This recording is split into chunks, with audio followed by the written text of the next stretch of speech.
Hello and welcome back to the channel. My name is BigWynter and today I'm going to be giving you all the info you need regarding Apex Legends Season 19. I'll do my best to get through everything in less than 8 minutes, but stick around until the end for the full breakdown of the new legend Conduit and some bonus rumors. First up, let's talk about how ass ranked has been in Season 18. Since Respawn introduced the LP system back in Season 17, there have been some horrific rat infestations that have been left unchecked. Season 17 was by far the easiest season to date, and Season 18 has been brutally hard with most players in bronze and silver. This season, however, is shaping up to be a different beast entirely. So far, we know that we're getting increased bonuses for kills and placement, less LP drops after provisionals, so you should be placing higher, and Respawn are finally doing away with pre-made rank restrictions. Any ranks can party up, but expect harder lobbies for bigger variances. For example, if a pred parties with a silver, that silver is not going to have a good time. To combat the rat issue and to prevent certain players from ranking up undeservedly, Respawn are adding in forced challenges to move up in rank tier. For example, if you reach the top of Gold 1, you'll have 5 games to complete a limited time trial to move to Platinum. This might be to win a number of games,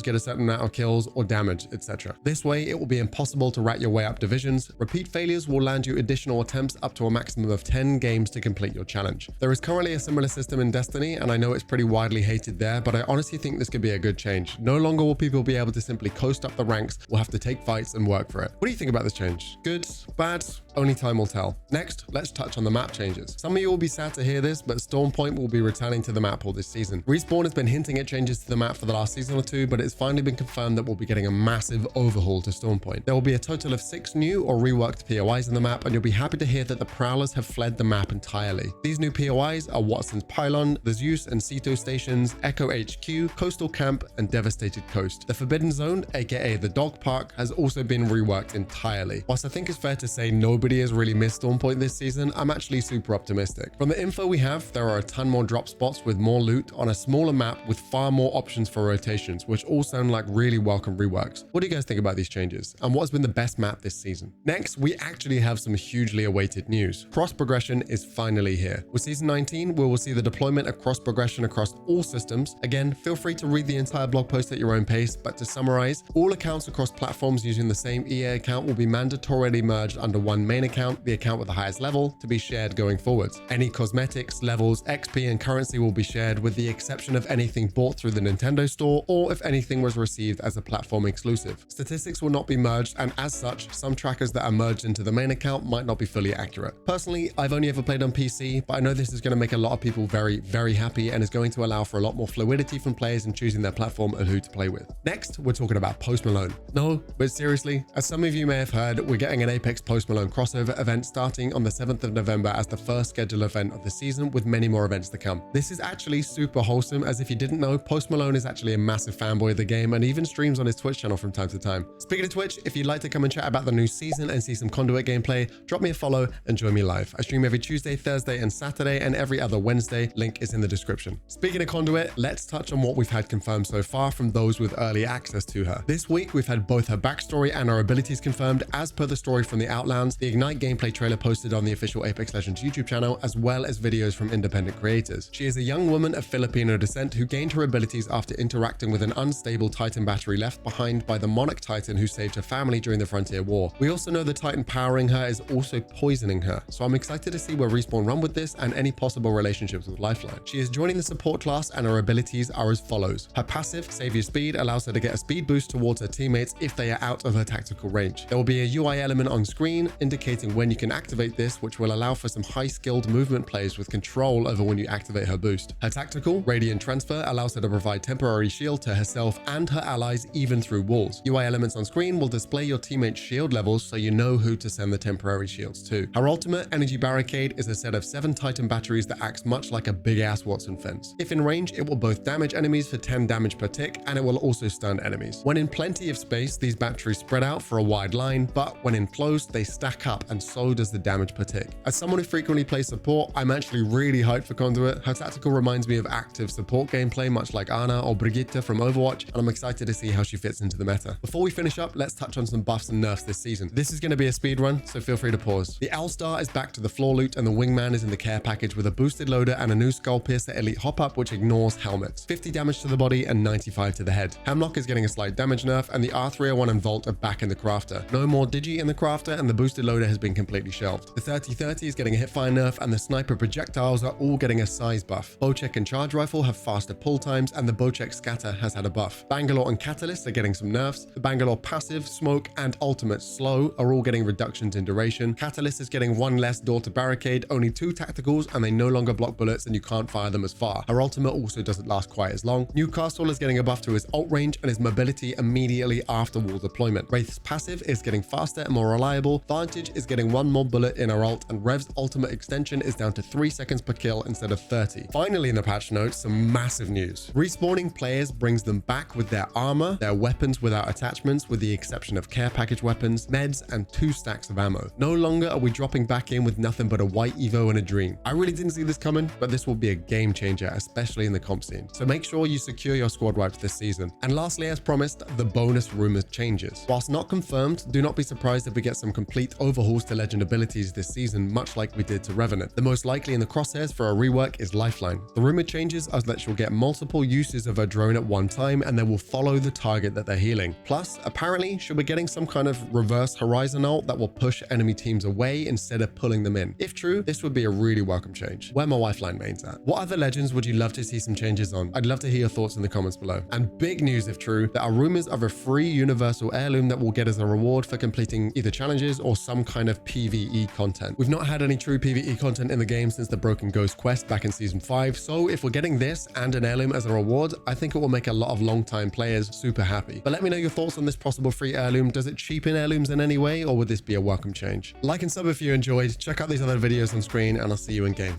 Much love.